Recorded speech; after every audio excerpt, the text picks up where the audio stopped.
Welcome, everybody, to Fantasy Football Today. It's our award show podcast. We got a busy show for you today. Not only going to unveil our 2020 awards, we're also going to take a look at our first PPR mock draft for 2021 and maybe get into a little bit of who should be the 101 pick in Dynasty leagues following the end of the college football season with Alabama routing Ben Trager's favorite team, the Ohio State Buckeyes. I'm Jamie Eisenberg. That's Chris Towers. That's Dave Richard.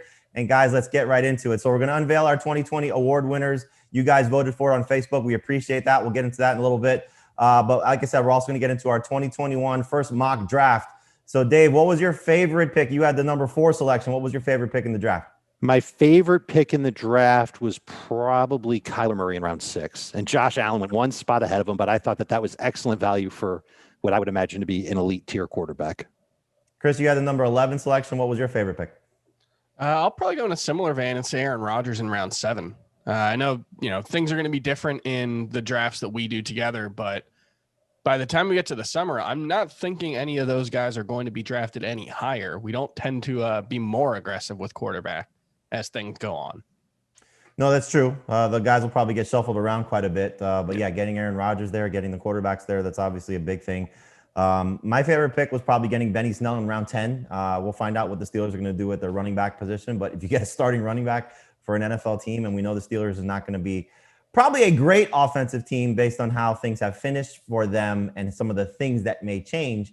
But, or I shouldn't say not a great offense, great running team. But Benny Snell has an opportunity there, as we've seen when he got work during the season. He was fairly successful. So as a 5th running back on my roster, I'll take that. But we'll find out what happens with James Conner, who is a free agent.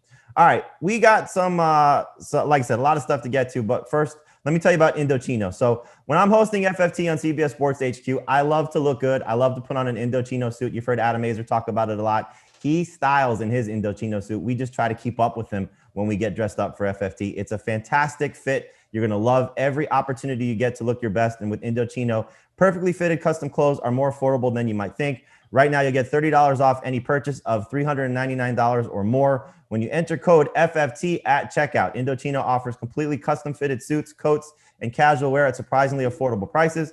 Customize everything from the fabric and lining to the lapel shape and monogram. The choice is yours. And since your order is made to your exact measurements, each piece will fit you and your style perfectly. The best part, Indochino suits start at just $299 with all customizations included.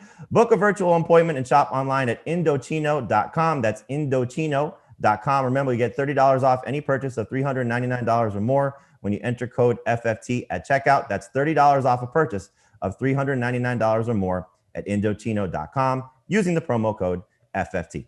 All right, we got some news and notes, and unfortunately for the Buffalo Bills, Zach Moss is going to miss the remainder of the postseason, but they signed Devonta Freeman to their practice squad. We'll see if he has anything left to offer. Obviously, he was not part of our waiver wire worst pick nominations, but probably should have been on there after we thought he could replace Saquon Barkley. But obviously now no Zach Moss, so Devin Singletary will be very popular for DFS this weekend on FanDuel and DraftKings as Buffalo takes on the Baltimore Ravens. Big news on Monday was the Eagles fired Doug Pederson. So Dave, we talked about this a little bit on the Fantasy Football Today in 5 podcast. Give me your thoughts on Miles Sanders and just what the potential ramifications could be of a new coach coming in to replace Doug Pederson. If the new coach wants a feature back, he's got one in Miles Sanders. Peterson tried to make Sanders his feature back last year, and for a lot of the season, he got it. 8 of 12 games with at least 15 touches. But we could also see the next coach be more of a committee guy, and that means Miles Sanders will lose some playing time and probably never get higher than 15 touches per game. So we need to see what will happen there. It doesn't make Miles Sanders a locked in early to mid second round pick right now. We got to see what happens. Just knowing that there's some uncertainty, Chris, would now be a good time to buy low on Miles Sanders in the Dynasty League. Yeah, I think so, because what we saw this season was, he was still a very good big play guy in the Philadelphia offense, in the running game. The passing game was where he really struggled, had a ton of drops, couldn't really get on the same page with Carson Wentz. But, even when we saw Jalen Hurts come in, he ran the ball better. So I still think he can be a very effective fantasy option. And, we'll see who they bring in. Hopefully they can get on the same page in the passing game, because I think that's where the upside comes in for him. All right, speaking of the passing game, Chris, what do you think about Jalen Hurts now, knowing that this move kind of feels like they're siding with Carson Wentz as opposed to Doug Pederson. So we were, I think, moderately excited about what Jalen Hurts could be. We spent some time talking about this on yesterday's show. Jalen Hurts, I had him ranked as a top 12 quarterback. Your thoughts on now the quarterback situation in Philadelphia with a new coach coming in? Yeah, I think you probably assume it. And my hope has always been that Jalen Hurts would be the starter and Carson Wentz would go somewhere else. But the salary cap ramifications always made it at least somewhat likely that they would go back to Carson Wentz, just because it was always going to be really hard to get out from him. They had a ton of dead money to him, whether it was, if they released him, which always seemed unlikely, or if they traded him. So, I think the financial considerations might play a big role in that as well. And then, Dave, similar question about Miles Sanders, but let's spin it forward to some of the wide receivers. You're very high on Jalen Reagor last year, didn't have a great rookie season. Injuries clearly played a big part in that, but same thing. Are you looking to buy low on maybe Jalen Reagor, maybe trying to get Dallas Goedert if he's a little bit cheaper now? Do you look to do kind of the same thing with the pass catchers in Philadelphia? There's uncertainty with them all. So sure, now's a good time to check in and see what it'll take to get those guys on your squad in Dynasty. I still think Rager's got a world of potential, still one of the faster receivers in the league. Just didn't show out as much as I thought he would in his rookie season. If it's Hurts under center, that's great, because we saw Hurts take a lot of deep shots. That was one of his go-tos whenever pressure was on and he either didn't feel like running or didn't think he could run. And we saw Wentz in prior seasons throw downfield a little bit more aggressively. It's really going to come down to offensive scheme and how aggressive the new play caller will be. I would imagine Reagor will fit in and potentially be the best receiver in Philadelphia for the next several seasons. Yeah, there's some talk about the Eagles maybe trying to be aggressive, go get Lincoln Riley. So, there could that would be good for Jalen Hurts. For some of those guys. What did you say, Dave? I'm sorry. I said that would be really good for Jalen Hurts if they get Lincoln Riley. Oh, for sure. Would be absolutely fantastic for him to get his play caller from college. Speaking of college, we had the national championship game on Monday night, the Alabama Crimson Tide. They get their sixth title for Nick Saban, go undefeated. Best season ever for an SEC team. They went 11-0 in the SEC, which is obviously difficult to do. So they beat Ohio State 52-24. And we know they have a trio of stars. The Heisman Trophy winner, Davonte Smith, hurts his hand in the game, but he has 15 targets, 12 catches, 215 yards, and 3 touchdowns. Just an absolute monster. Najee Harris, 22 carries, 79 yards, 2 touchdowns. He also had 8 targets, 7 catches, 79 yards, and a touchdown. And Mac Jones, just an unbelievable performance for him. 36 of 45 passing, 464 yards, and 5 touchdowns. Justin Fields, he's going to be either the second or third quarterback in the NFL draft. Not the best game for him. 17 of 33, 194, and a touchdown. And unfortunately, Sermon got hurt in that game, their star running back. Hopefully he'll be okay soon and be ready for the NFL draft. Chris Olave was the leading receiver for Ohio State, 8 catches for 69 yards, and what was a questionable touchdown taken away from him. Looked like he had the ball, but maybe didn't secure it enough with the toe drag there in the back of the end zone. So we know a lot of you are thinking about your dynasty leagues, your dynasty draft, your rookie only draft. So fun time for us to start talking about this. So coming off this game, this unbelievable run from Alabama, did anything change for you guys in terms of who's the 101 pick in dynasty leagues? A lot of people looking at Davonte Smith and the way that he performed, Najee Harris and the way that he performed. But you have guys that didn't play in this game like Travis Etienne, Jamar Chase, the wide receiver from LSU. So Dave, if you're picking right now, you have the first pick in your rookie only draft. Who are you taking? If it's right now, I think it's ETN, but I'm not exactly sure that I'm going to stick with that because Najee Harris is really good too. And obviously Davonte Smith and Jamar Chase look like guys that can lead your fantasy squad for a decade. This is going to be a very difficult choice, but it certainly makes those first 4 picks very, very appealing in Dynasty. Put me down for ATN for now. All right, so ATN for you from Clemson. Chris, what about you if you have the first pick in your rookie only draft? I think I would go with either Smith or Chase just because I feel like the running backs, it matters a bit more where they land. Whereas I think, Chase and Smith, they just seem like the kind of guys who can be, dominant in pretty much any situation. So I think I would lean towards the wide receivers right now. But if the running backs land somewhere, Miami or Jacksonville or somewhere where they could really get, that 15 to 18 touch per game workload right away, then I think you probably go back to the running backs. Yeah, it always comes down to also what you need. There are teams, obviously, they're stacked at wide receiver. They'll go running back and vice versa. And then clearly when we're talking about 2 quarterback or super flex leagues, Trevor Lawrence is going to be the first overall pick in those leagues, even with him going to Jacksonville. And you may see Justin Fields or Zach Wilson go ahead of some of these guys that we just talked about. But if you're just talking about a 1 quarterback league, it could be Etienne, could be Harris, could be Davonte Smith, or it could be Jamar Chase. Those guys just seem like the 4 guys that are going to be the first players selected, and we'll see how the NFL draft impacts what they've done in college, but just great ends to their college careers, certainly for Davonte Smith. Just an unbelievable performance against Ohio State. He's ridiculous. So congratulations to whichever NFL team is going to get him, because he looks like a solid guy in the locker room as well. All right, so we had our awards. We nominated them last week, or I think it's 2 weeks ago, sometime in the last 2 weeks, and you guys got a chance to vote on them on our Facebook group. You can check it out on our Fantasy Football Today Facebook group. We appreciate all of the votes, over 12,000 votes, so thank you for taking part in making this happen.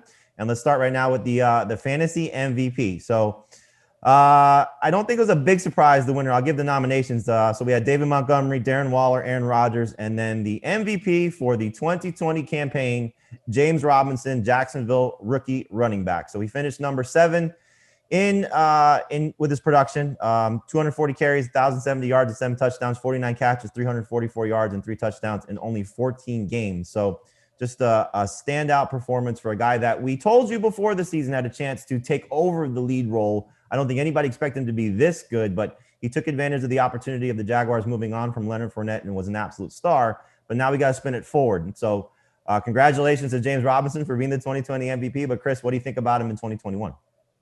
It all comes down to what, Jacksonville's going to have a new coaching staff. They're going to have a new front office. So it all comes down to whether they view him, as an undrafted free agent, as someone that they can rely on in 2021. I think they probably should. I think he looked good enough as a rookie. Obviously, the fantasy production tailed off a little bit at the end of the season, but I think, overall, he was still playing well. And that's obviously without taking into consideration the fact that this was a pretty awful offense all around. He was kind of the lone bright spot there while they were playing, QB musical chairs with their, frankly, 2 worst quarterbacks. They didn't want to actually put their best guy in there in Gardner Minshew. So I don't know. It's going to depend on what they look at him as for 2021, but I still have him as a borderline first round pick as of now. It depends on, if they bring in someone in the first 3 rounds to give him some competition, then maybe you start looking to move him down. But, if they don't make a pick until the 3rd day of the draft to bring someone in, I think James Robinson's probably going to have to be a top 12 running back for fantasy, and I'll be excited to draft him. And he was a 2nd round pick. We'll get to that in a little bit when we look at our PPR rankings. Dave, he got 50% of the votes. Aaron Rodgers, 25%. Darren Waller, 21%. And Montgomery, 4%. Anything to add on Robinson, or did Chris cover most of it? Chris covered most of it. He had at least 16 touches in every single game. He had 4 games with 20-plus carries. I think you look at what Jacksonville's needs are. One thing they don't need is a lead running back, and it's going to be up to that coaching staff, like Chris said, whether or not they want to make him the workhorse guy. But I think he can enter training camp as at least atop the depth chart at running back. And no surprise for us and for you guys who voted, James Robinson, also the fantasy rookie of the year. He got 59.2% of the votes, edging out Justin Jefferson, 25.6%, Justin Herbert, 13.4%, and Jonathan Taylor, only 0.2%. Surprising that Taylor did not get more consideration, but Robinson running away with the MVP, running away with the Rookie of the Year award as well. So great season for James Robinson. Let's go now to the biggest bust on from 2020. And again, thank you guys for voting. So we unveiled this on Fantasy Football Today in 5. It was Ezekiel Elliott getting 74% of the votes. Clyde Edwards-Hilaire, number 2, 19.8%. Todd Gurley, 0.3%. And Le'Veon Bell, 0.2%. So Dave, when you look at Zeke and what he was able to do with Dak Prescott, with the healthy offensive line versus what he did when everything fell apart around him, is he going to be a bounce back candidate in 2021? Somebody that you go right back to as a 1st round pick? He's got the chance to be, James. I mean, we know that he's got a huge salary cap problem himself. Well, it's not a problem to him. He's going to get paid either way. The Cowboys have a salary cap problem. Whether or not they want to pay Ezekiel Elliott, really their choice is they're already locked into paying him his 2021 salary. Do they want to guarantee his 2022 salary? They've got to decide that between now and just after the start of the league new year in mid-March. But he was very productive with Dak Prescott, over 21 PPR fantasy points per game in each of 5 starts with Dak Prescott. And I checked on the offensive line. If you like the offensive line of Tyron Smith, Connor Williams, Tyler Biadasz, Zach Martin, Lyle Collins, they're all there to be. They've got 6 months to get ready for the start of the season for the Dallas Cowboys, and maybe they add more to it. Maybe it's depth. Maybe they replace Biadish at center. But there's definitely a chance that offensive line will be back fully stocked to begin the season, and that Ezekiel Elliott will still be there. Cowboys figuring that they can squeeze at least another couple of seasons out of him. Dak, theoretically, should be ready to go. And if that's all there, then there's really not a lot to hate about Ezekiel Elliott. You just have to hope that workload that we're used to seeing from him prior to him falling off a cliff this year, that comes back. And there's no guarantee of that because I'm sure they liked what they got out of Tony Pollard, and Pollard will get 5 to 10 touches per week. But I think there's room for a bounce back. I'm certainly not reaching for Ezekiel Elliott. I'm not going to be confident saying he's going to be right back to a top 5 fantasy running back. He's going to be someone that I'd feel most comfortable taking late round 1, preferably in round 2, but we'll see what happens. And Chris, you took him in our mock draft at number 11 overall as the 9th running back off the board, but I know you're a little bit more aggressive on him based on how you have him ranked so far for 2021. Yeah, no, I agree with Dave. I definitely would not just put him right back in the top 5 running backs. I have him number 6. So, no, I pretty much am just looking at Ezekiel Elliott, what happened after Dak Prescott got hurt, and basically saying, I don't care. Before Dak Prescott got hurt, we were talking about, after 5 or 6 games, is Ezekiel Elliott the number 1 pick, or is Alvin Kamara if we were redrafting? And so I don't see much reason to hold what happened to him with Andy Dalton against him. Now, obviously that could change if for some reason the Cowboys don't bring back Dak Prescott, or, if Dak Prescott isn't ready to go for the start of the 2021 season. But I'm working under the assumption that both of those things will be true, working in his favor. And I just, Tony Pollard will get more work. I have Ezekiel Elliott projected for, I believe, his lowest share of the team's carries for his career for 2021. And he still came out as the number 6 running back for me. I think that's going to be a great offense as long as Dak Prescott's healthy. And I just don't see any reason to think Tony Pollard's going to be coming for more than a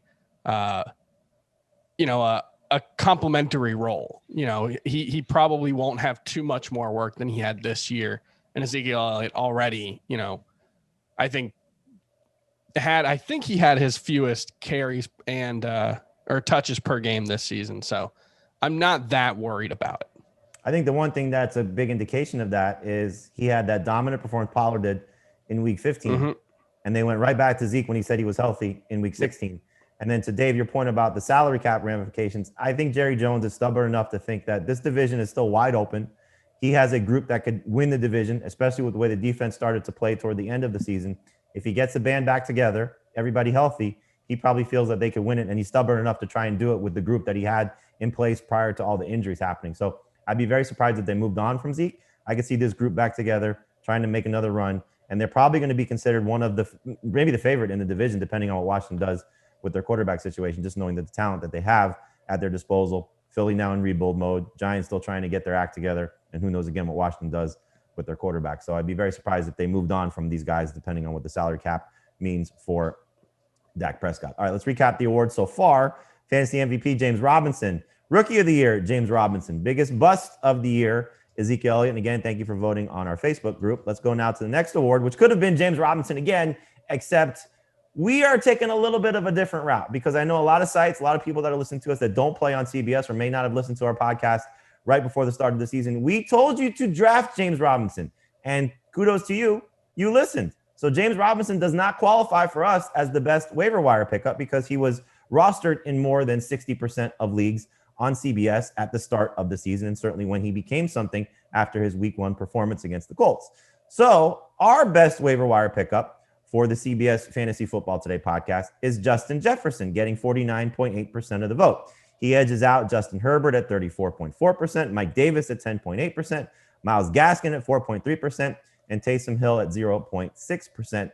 So obviously a lot of these guys helped you win in some capacity during the season with Mike Davis and Justin Herbert. Toward the end of the season with what Myles Gaskin did for you in the fantasy championship. Taysom Hill was maybe a tight end for you. Obviously a quarterback for the Saints and a quarterback for you on CBS. But Justin Jefferson, when he became a thing for the Vikings, became a thing for your fantasy rosters, and as we know, had the best rookie season ever for a wide receiver. So, Chris, when you look at Justin Jefferson, again, what he did as a rookie, but also spinning forward to 2021. How good can he be? It's hard to put a ceiling on a player who had a rookie season this good. I mean, you compare what he did to like AJ Brown, who was an incredible rookie in 2019. He was basically just as efficient as AJ Brown on a per target basis, except he got 40 more targets. It's harder to do that on that kind of volume. Justin Jefferson emerged as the Vikings' number one wide receiver. He led the team in targets overall, but basically from his week 3 breakout on, I think he was like at least a target, maybe a target and a half more per game than Adam Thielen. So I don't know, elite college production. And then he comes into the NFL and puts together the greatest statistical rookie season we've ever seen. So I think you probably draft him as a number one wide receiver next season. And I don't think the question is he a number one wide receiver or is he someone you take in the top 30 picks? It's, are you taking him over AJ Brown? Are you taking him over DK Metcalf? I think that's the conversation that he's already in. Yeah, the big surprise in our mock draft, he went in the 3rd round with the 1, 2, 3, 4, 5. So the 5th pick in the 3rd round. He went ahead of Keenan Allen. That's probably one that some people may shake their heads at, just knowing what Keenan Allen did last year as well. I think maybe the sour taste of how the season ended for Keenan Allen.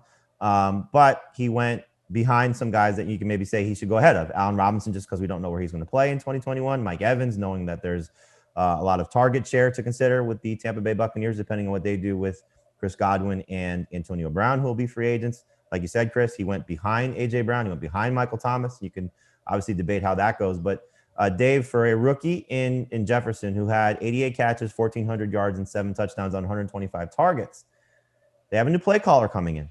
Gary Kubiak is no longer with the Minnesota Vikings. We know Adam Thielen's still there. Dalvin Cook, obviously a big part of the offense. Can Jefferson do that again?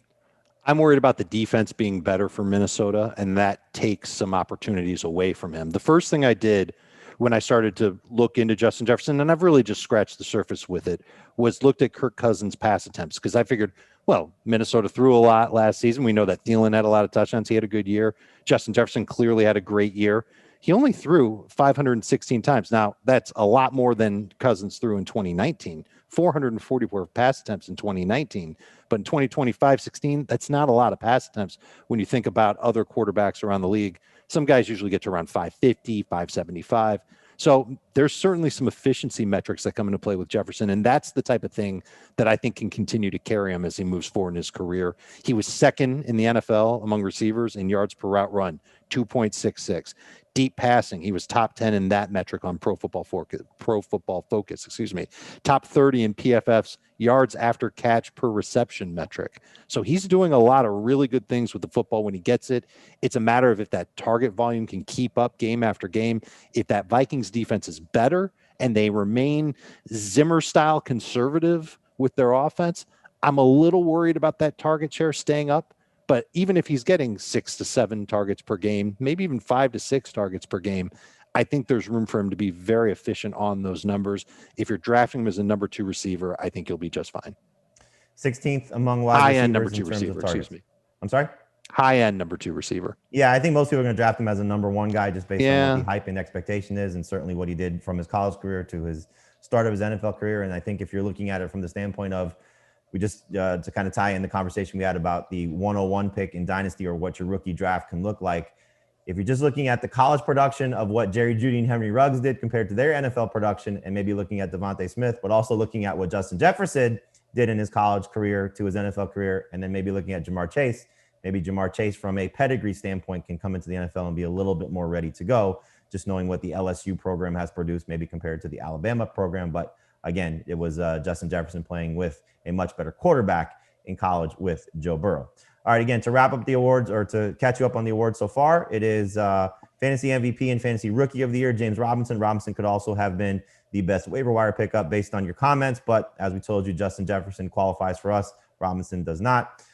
The bust of the year so far, Ezekiel Elliott. Now we get to the worst waiver wire pickup, and the winner of that award is Benny Snell. So Snell, we know, was awesome in week 1. James Conner got banged up in that game against the Giants, and we all thought maybe Benny Snell was going to be the starting running back for the Steelers for a couple weeks or maybe for the season. There's some talk about, James Conner was struggling in that game. And we know what last year was for him, but Snell did not take off from that point forward. He only had 3 games with 20+ rushing yards all year. He was a backup, and it just was an unfortunate situation. So Snell, the worst waiver wire pickup. He edges out Jameis Winston, who we thought had a chance to maybe take over for Drew Brees when Brees suffered the rib injury against the 49ers. Nyheim Hines, also strong week 1 performance, but that didn't carry over to the rest of the season. And then the last player in this category was Duke Johnson. We thought in week 10, when David Johnson suffered the concussion, that Duke Johnson would take over and have a strong stretch of games. That was clearly not the case. He had a couple of good performances, just not great performances, when David Johnson was on IR for those 3 games. So Benny Snell, we kind of touched on this a little bit earlier, that he has a chance to be good in 2021 if the Steelers move on from James Conner. But Dave, if that's the case, how high will you draft Benny Snell if, in fact, we find out come week 1 he's the starting running back for Pittsburgh? I think I would probably put him as a top 60 pick, someone I wouldn't be very excited about because I'm not certain that he can be that breakout running back. He would be given a good opportunity, and he gave you at least 9 non-PPR fantasy points in the 3 games this year when he had at least 15 carries.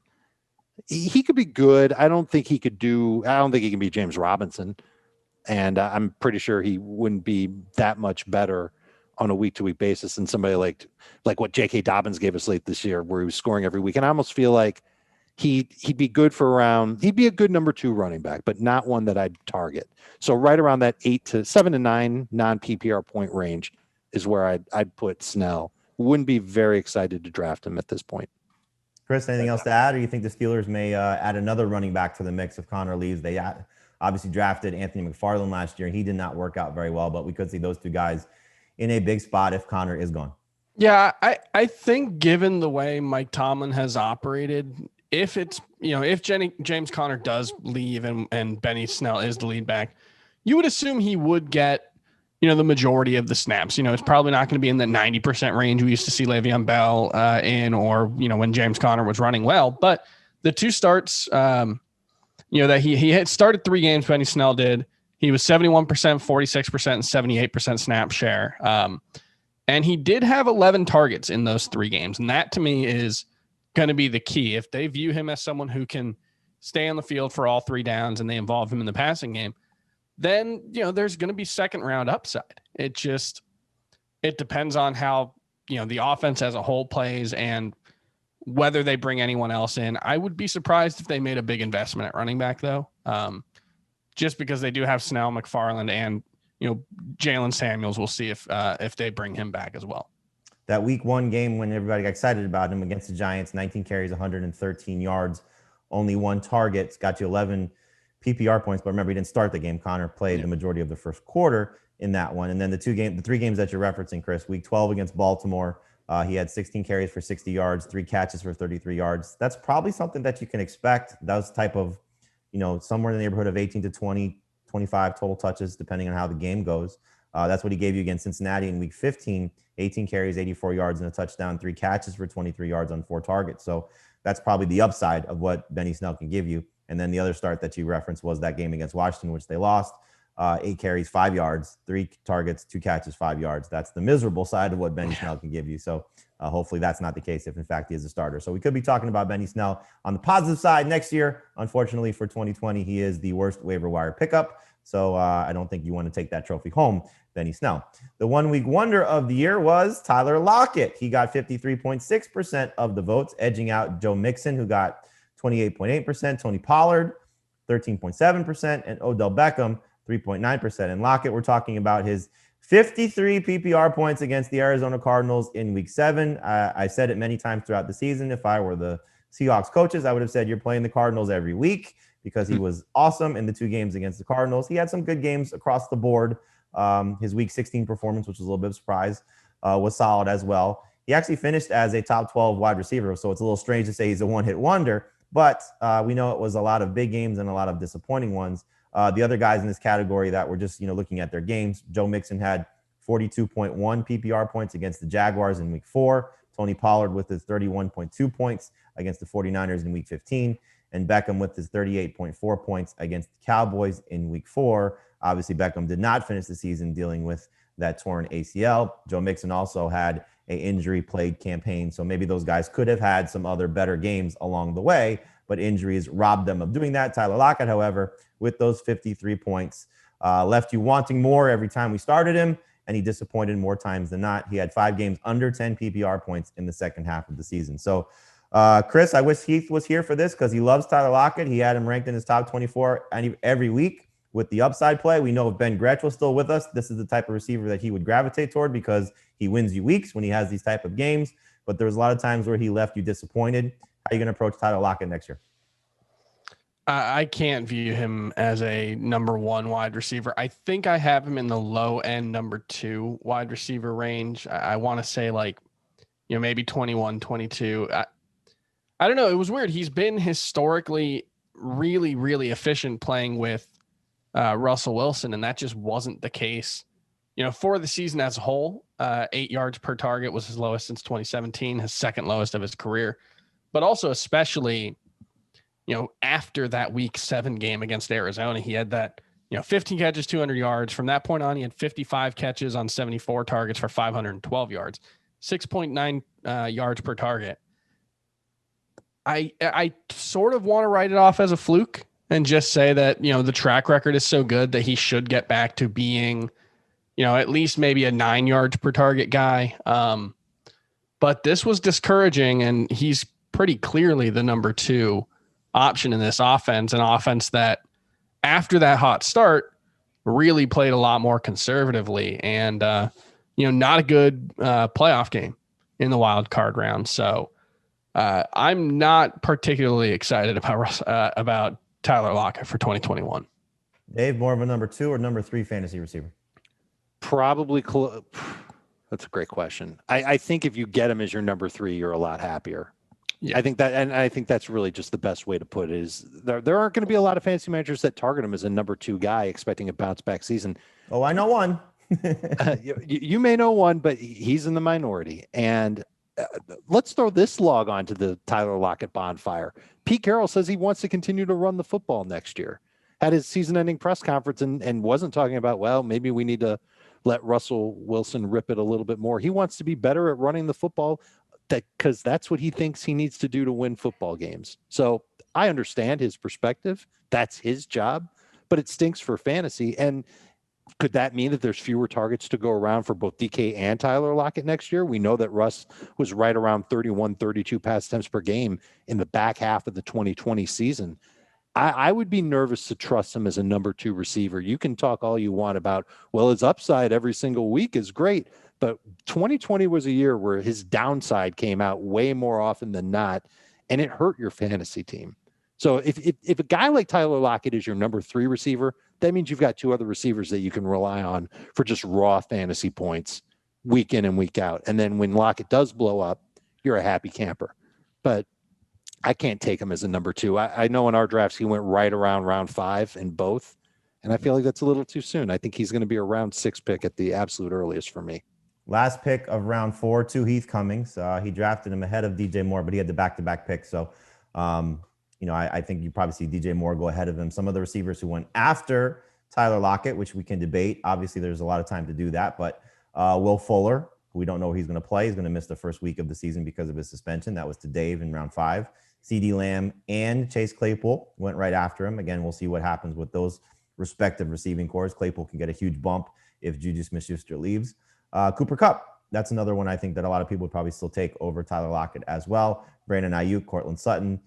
Those were my picks and Chris's picks in round 5. So 2 wide receivers also you could debate maybe better options than what Tyler Lockett brings from a consistency basis. But again, the opportunity to win you a couple weeks, as we saw with Tyler Lockett, maybe that's going to be exciting for some people carrying over to 2021. But for 2020, he was our 1 week wonder. All right, just to quickly wrap up the awards. And again, congratulations to everybody. Thank you so much for voting. Over 12,000 votes on our Facebook group. Fantasy MVP and Rookie of the Year go to James Robinson. He could have been the best waiver wire pickup as well, but again, doesn't qualify for our nominations here. That goes to Justin Jefferson as the best waiver wire pickup. The biggest bust, Ezekiel Elliott. The worst waiver wire pickup, Benny Snell. And the 1 week wonder for 2020 was Tyler Lockett. We're going to take a quick break here on Fantasy Football Today. When we come back, we're going to get into our first mock draft of 2021. How many running backs went in the first round? We'll tell you that next on FFT. So we did our first 2021 PPR mock draft, 12 teams, members of our site. You know all the names for the most part. You can check out the full results on cbssports.com. The story will be up probably by the end of the day on Tuesday. Here are the first two rounds that we'll talk about, and we'll start with the first round here, which was, no surprise with us, very heavy on running back. So starting at the top, Christian McCaffrey, Dalvin Cook, Alvin Kamara, Derrick Henry to Dave at number 4, Nick Chubb 5, Davonte Adams, the only wide receiver in the first round, goes at number 6. Saquon Barkley, number 7. Jonathan Taylor, number 8. Travis Kelce, the second non-running back taken in the first round, goes at number 9. I took Austin Eckler at number 10. Chris took Ezekiel Elliott at 11. And then what is a huge surprise, Clyde Edwards-Hilaire still goes at number 12.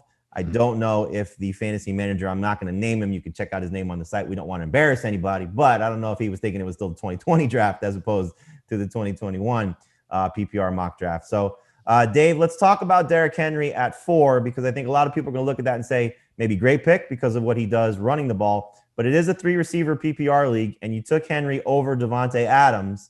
Tell us why. Because I wanted to lock up a running back early. That's on brand for me. I know that the running backs, it's deeper this year than it has been in several years, but it's still going to run out by the time you get to round 3-ish. Maybe round 4 is the safer time to say that running backs will start to get ugly, and receivers won't be as ugly. So I knew that I would find receivers that I liked later on in the draft. So taking a running back, that was my priority in round 1. And I didn't mind Derrick Henry at 20.1 PPR points per game in 2020. And he was better in 2020 as far as PPR points per game than he was in 2019. And I think that he's just a really good fantasy running back. Don't really have any faults to give him at this point. I know the workload's been crazy. I know he doesn't catch the ball a lot, but he scores a lot of touchdowns. He gets a lot of carries to make up for it. Yep. I guess the one thing would be is that, Henry at 20 points per game, Davonte Adams over 25, so could have got a better player potentially for what the format is, but like you said, on brand for you to take a running back. So Derrick Henry was your selection. Chris, when you see Travis Kelce going at number 9, is that too early or too late for the best tight end and a guy who shattered his position as well, and we know has been the number 1 tight end in PPR for every season since 2016? It's too late for me, but I'm going to kind of be an outlier on the big 3 tight ends because I have all 3 of Kelce, Kittle, and Waller in my first round right now. And so wow.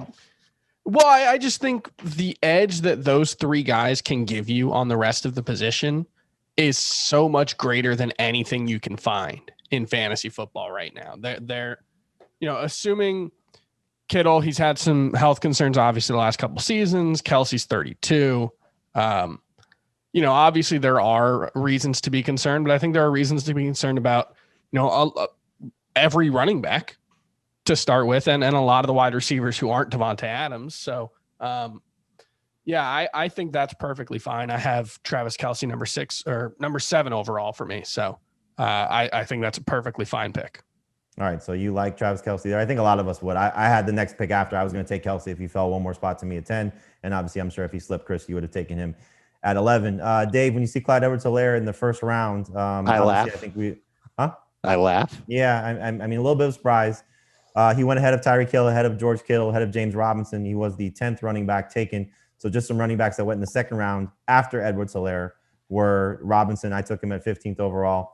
Josh Jacobs at 20th overall. Aaron Jones to Dave at 21 overall. And then you could clearly understand some of the guys that were still out there listening to the names that we read off. So, Dave, where would you be comfortable taking Edwards-Hilaire at this point? I'm not sure if I would take him even in round 2. We now have a year of information on Edwards-Hilaire, and I'm not sure he did enough in 2020. And we'll see how the playoffs treat him, but I'm not sure he did enough to earn that heavy workload role that we were kind of thrusting him into at, July of 2019 or 2020, I should say. I think he can still be a very good fantasy running back. I think he can take that step, but the fact is, I'm not sure he's going to get that chance. Andy Reid can bring in another running back or keep one of the guys that he already has. Well, Damian Williams could come back. He opted out in 2020, so he's I'm not sure if he will be back because he's 30 years old, and I don't know how big of a role he would even have. I think they can actually cut him and save a little bit of money, so that's kind of cruel for them to do that, but we'll see. I think he's still going to be the lead back for Kansas City, but he was the lead back for Kansas City in 2020, and he had some great moments and he had some what the hell is he doing moments, including the game where he didn't do anything. We were wondering what the hell was going on. And he wasn't a huge factor in the passing game. Right. And that disappointed me so much because that was half of his game at LSU. He had like 55 catches in his last year at LSU. And I thought he'd immediately have that role. Nope, didn't have it. So I'm nervous to take him as even a top 20 pick. He's way outside of my top 12 running backs. Yeah, I think he'll end up being a round 2 selection, but to see him go at the end of round 1 was a little bit surprised, especially given some of the other players on the board. In round 2, the first pick is Tyreek Hill. George Kittle goes to Chris, as he told you. Going to be very excited about the tight ends. He's the next pick in round 2, 14th overall. I took James Robinson, 15th overall. That can end up being a great pick, or it could be a bust, depending on what happens with the Jaguars offseason, as we told you. DeAndre Hopkins at 16, DK Metcalf 17, Darren Waller 18. So there's the top 3 tight ends going in the first 18 overall picks. Calvin Ridley 19, Josh Jacobs at 20, Aaron Jones to Dave at 21. Stephon Diggs, a little bit of a surprise to see him slip as far as he did, knowing what he produced in 2020, goes at number 22. Michael Thomas, still a second-round selection at number 23, and A.J. Brown at 24. So just to go over that again, Tyreek Hill, George Kittle, James Robinson, DeAndre Hopkins, DK Metcalf, Darren Waller, Calvin Ridley, Josh Jacobs, Aaron Jones, Stephon Diggs, Michael Thomas, and A.J. Brown. Chris, you were kind of nodding your head when I brought up the Stephon Diggs scenario there. He went after Hopkins, after Metcalf, after Ridley, ahead of Thomas, ahead of Brown. Right spot for him or too low? I have him as the number 3 wide receiver for fantasy. And I think there's basically kind of Davonte Adams in his own tier, Tyreek Hill in kind of his own tier, DeAndre Hopkins in his own tier, and then Diggs, Thomas, and Hill in a third tier. And then after that, I do think there's a bit of a drop off in the way I have it ranked overall. Those are the only 5 wide receivers that I have inside my top 30.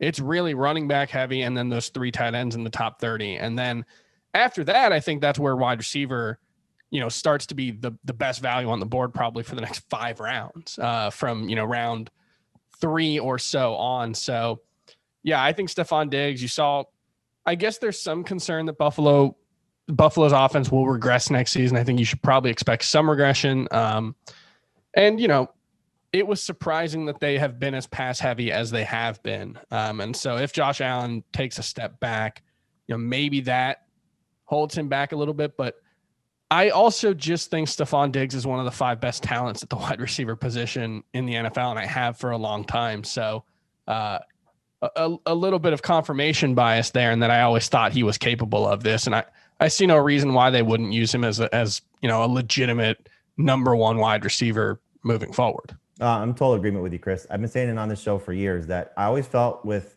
the Vikings, he was going to end up as one of the best talents, that his stats would never match what the type of player that he is. And that was clearly before the trade. The Bills have brought that out of him. Brian Daboll brought that out of him. Josh Allen brought that out of him. And you see what the statistical monster he could be. I think he absolutely should be considered the number 3 wide receiver. I considered him at 15th overall. To see him go after Hopkins, after Metcalf, after Ridley was a big surprise.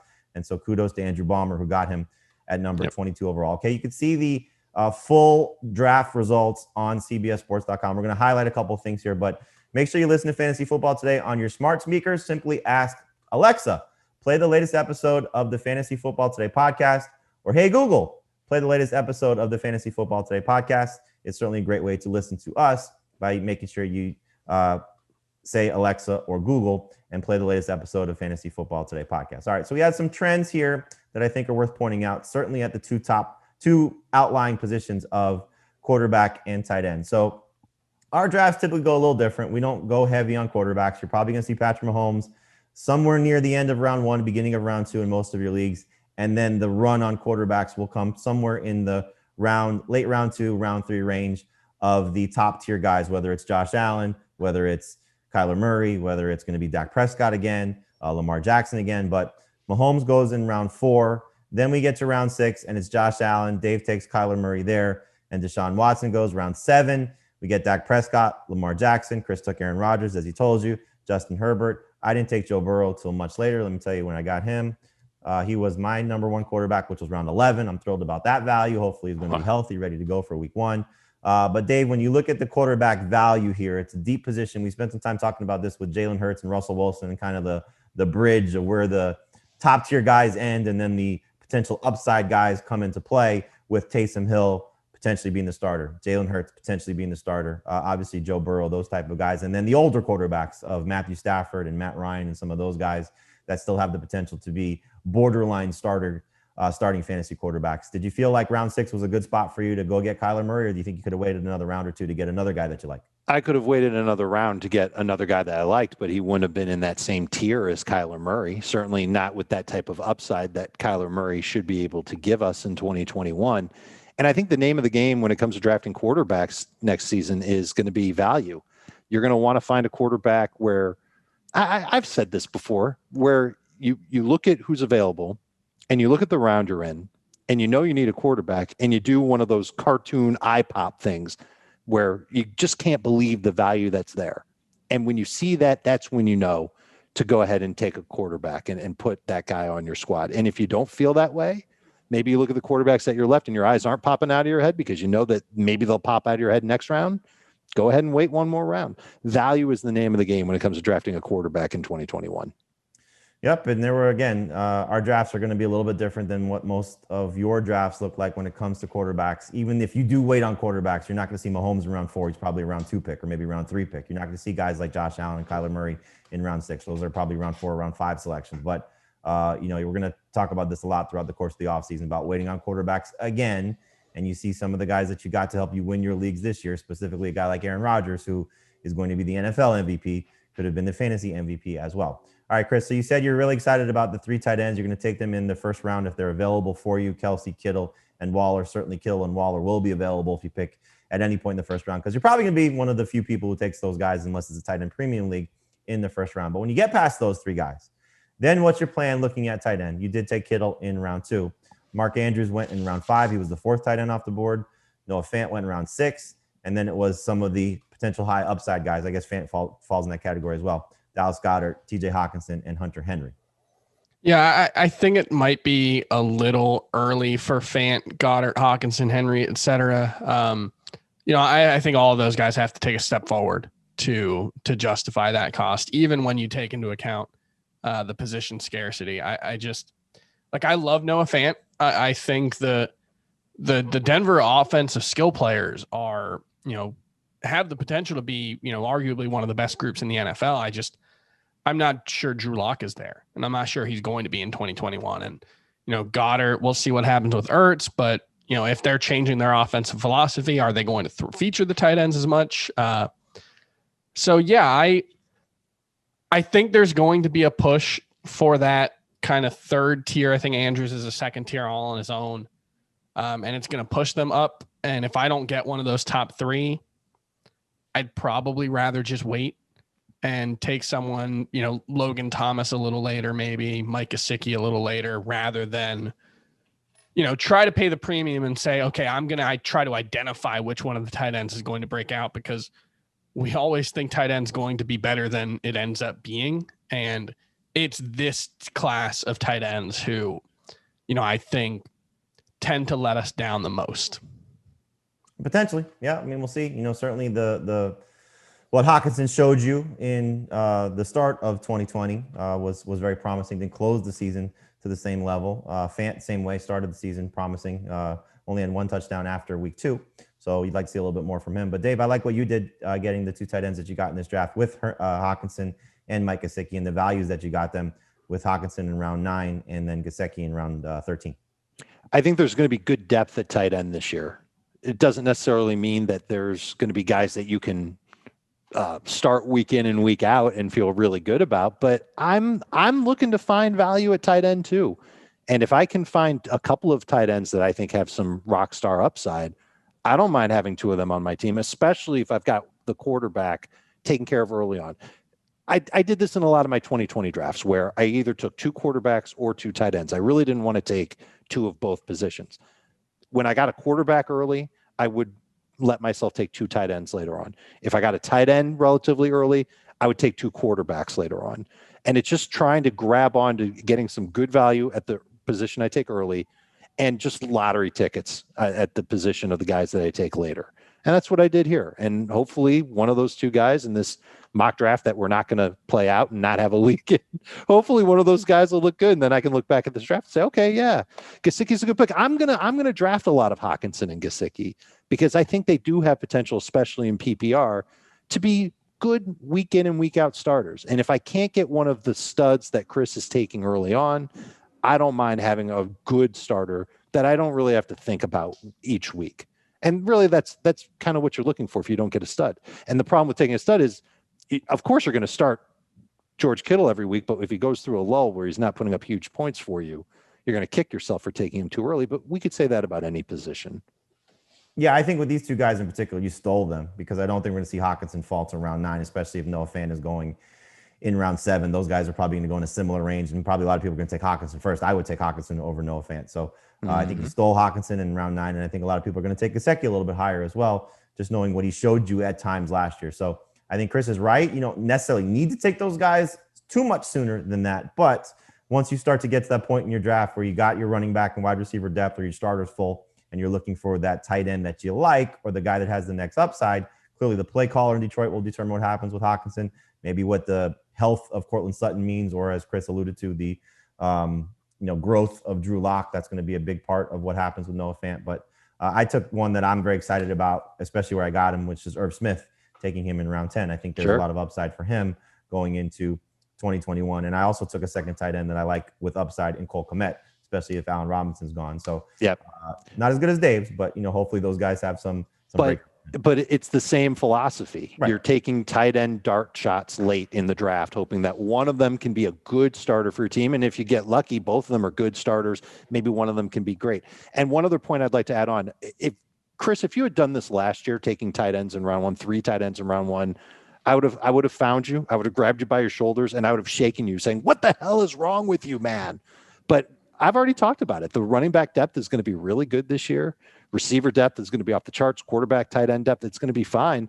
If you really wanted to, this is the season to take one of those stud tight ends with a priority pick in round 1 or round 2. But the thing about that, though, Dave, is the third tight end could have been Zach Ertz, and the second tight end would have been George Kittle, and that wouldn't have exactly worked out great. Now, clearly, we're hoping Kittle's healthy because we know what he's capable of when he's healthy. But I mean, Waller could take a step back. It wouldn't be a huge shock if that happens, given what he was in 2020. He scored 3 touchdowns. He scored 9. If he goes back to 3 touchdowns, that's not a round 1 pick. Sure, but he could still catch. He could still catch a ton of balls and get well over 1,000 yards and have that advantage. Look, I think I do think you are putting a lot of expectations on any tight end that you take with a top 15 pick. Kelsey has delivered it. Yeah. Kelsey has delivered that, so you can feel really good about Kelsey, Kittle, and Waller. And I've got Waller ahead of Kittle. I think you are kind of putting some lofty expectations on them, hoping that they come through. But I'm just saying, if you really like those guys and you wanted to carry that advantage over the 9 teams in your league that don't have Kelsey, Kittle, or Waller, then go for it. This is the year to do it because there's so many good players in fantasy right now. Yeah, right, for me, it just comes down to like you said, I think there is better running back depth this year than normal. And that's another one of those things that we probably try to talk ourselves into every year. But this year, when I look through really down to like 22, 24 in my rankings, it's mostly young guys, mostly guys with 3 down skills. So it's not necessarily, in years past, it's a lot of like, this year, Todd Gurley and Le'Veon Bell, well, they're going to get the work, and that's going to make – no, these are guys who we actually think have the ability to make plays, the ability to be difference makers in the passing game for the most part. And so I think that's what differentiates the running back position this year. And so I'm more willing to take tight end, running back. I think that's my ideal strategy, and then hammer wide receiver. And it just comes down to the edge that those elite tight ends can give you. I am baking in regression for Travis Kelce. I'm baking in regression for Darren Waller. And I still have Darren Waller as my number 3 tight end projected to score 36% more points than my number 5 tight end. And so that the gap between those guys is so big. That's what it comes down to. It's not necessarily, I think Darren Waller will outscore other guys in the first round. It's will I not have to worry about tight end, and will he give me the edge that nobody else in that first round range can? And how confident? Oh, sorry, Chris. No, go ahead. I thought you were done. It's not just that. How confident are you in finding talent in round 2 and beyond? Yeah. At other positions, and if you're an aggressive fantasy manager who plays the waiver wire, man, of course you're going to believe that you can find good players later on. Well, it also comes down to where you pick, and Chris picked 11, so he knew that there was a chance of getting one of Kittle or Waller, unless the manager picking at 12 was going to take both those guys. So he took Ezekiel Elliott first. Let me just read your teams first, and then we'll wrap this up. So Chris took Ezekiel Elliott and George Kittle with his first 2 picks. His quarterback is Aaron Rodgers. His running backs are Ezekiel Elliott and David Montgomery. His wide receivers are Brandon Cooks, Terry McLaurin, and Cortland Sutton. So you did exactly what you said. You hammered wide receiver, got 3 good guys there. George Kittle is your tight end. Antonio Brown is your flex. On your bench, your running backs are Marlon Mack, Leonard Fournette, Darrington Evans. So could use an upgrade there potentially as the season would unfold. And your receivers are Mike Williams, Darnell Mooney, and Cole Beasley. So your receiving core did come together nicely. Maybe depth at running back could be an issue, but clearly good starting options there with Zeke and with David Montgomery. Dave, you started your team with Derrick Henry. You took Aaron Jones in round 2, got Kyler Murray as your quarterback. So Murray's your quarterback, Henry and Jones, your two running backs. Your wide receivers are Allen Robinson, T. Higgins, and Will Fuller. So great group there as well. Love it. Yep. TJ Hawkinson is your tight end. Damian Harris is your flex. On your bench, you got Darrell Henderson, Joshua Kelly, Rashad Penny, which could be an amazing value. You got him in round 10. Could be the starting running back for Seattle if they move on from Chris Carson. Tony Pollard, your second tight end, Mike Gesicki, and then KJ Hamler. So wide receiver depth could be an issue for you, but obviously some very good running back depth there, along with a second tight end who, as we talked about, very good duo of Hawkinson and Gesicki. For me, my quarterback is Joe Burrow. My running backs are Austin Eckler and James Robinson. Those are my first 2 picks.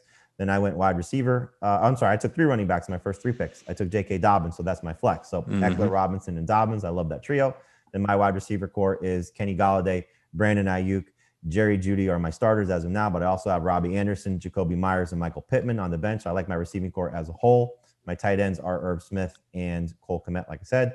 And I also have Melvin Gordon and Benny Snell. So I have very good running back depth along with my starters and flex with Eckler, Robinson, Dobbins, Gordon, and then Snell. So we'll see how that group all plays out throughout the course of the season. So again, you can check out the full mock draft on CBSSports.com. I know we've went a little bit long here for what Shaggy B was hoping for. So I'm going to wrap this up. So great job, Dave. Great job, Chris. We'll be back later in the week to give you a preview of the divisional round with some DFS plays on FanDuel and DraftKings. We'll get into our half PPR mock draft next week so you can get the results of that draft as well. So thanks everybody for listening. Got to go. Bye. Want more of the Fantasy Football Today podcast and nonstop year-round fantasy advice? It's simple. Hit the subscribe button and hang with us all throughout the year.